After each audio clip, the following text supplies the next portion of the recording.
Making some progress on this fire suppression system. Let's see where the nozzles are first. So this is a C6 Corvette.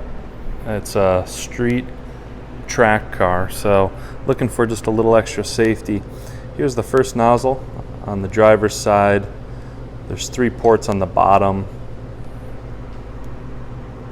and the second nozzle is right on the other side there, right there. Same thing, 3 ports on the bottom. Here's the other nozzle, the third and final nozzle with this kit. So you can see it here. You can actually see the discharge ports here. Homemade bracket. Here's the aluminum line, which I'll show you how I accessed it on the driver's side. So this would be to the right of your throttle pedal. There's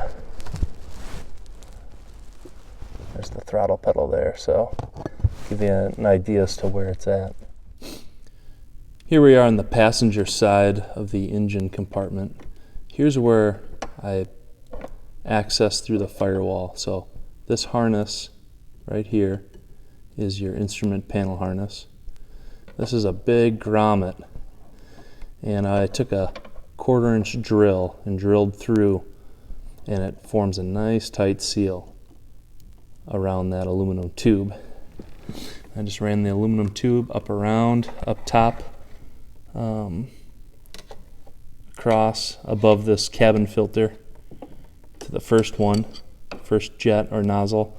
This is where I put the T-fitting, and then ran it over the manifold in the back to the other nozzle.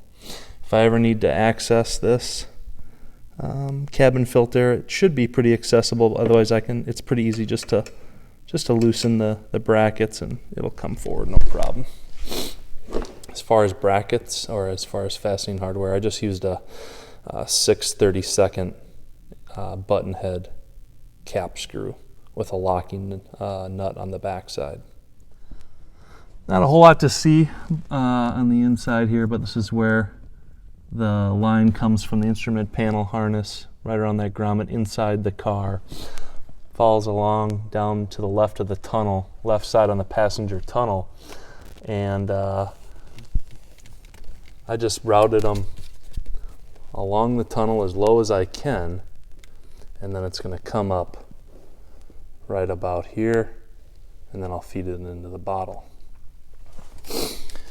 The driver's side tube, again, I routed along the tunnel at the very bottom, right at the fillet where the tunnel meets the floor, and there's a pass-through behind all the HVAC and radio.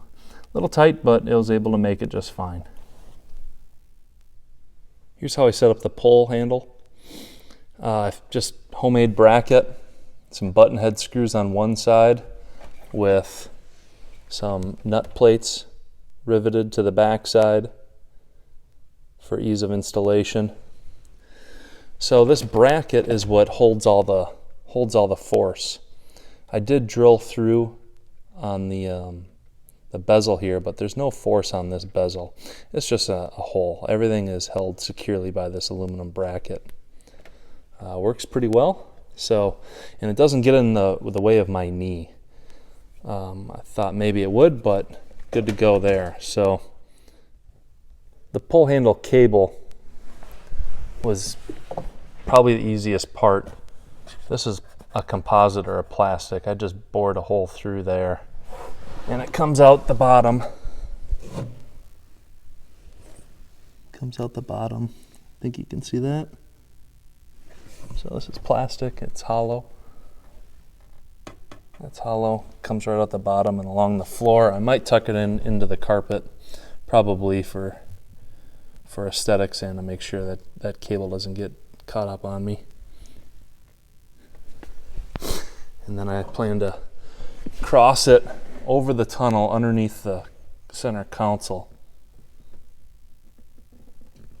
and route it up like this. And I'll put a hole in the carpet, and that'll help secure it, and then it goes right into the head there. So, okay, done. Note is this is a Like I said, kind of a street car slash track car. What a pain in the butt it is to mount this with interior. Did pretty good on the back line. The front line I kind of mangled. I might replace that front line going into the front port. So overall pretty good. It's not invasive.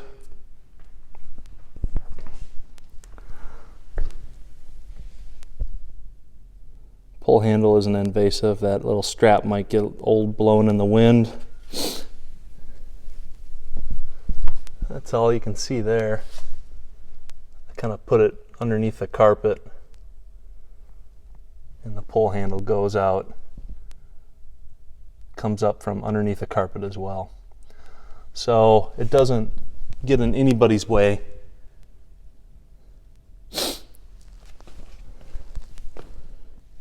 If all goes as planned, this will be the biggest waste of money. But when you need it, you'd pay a lot for it.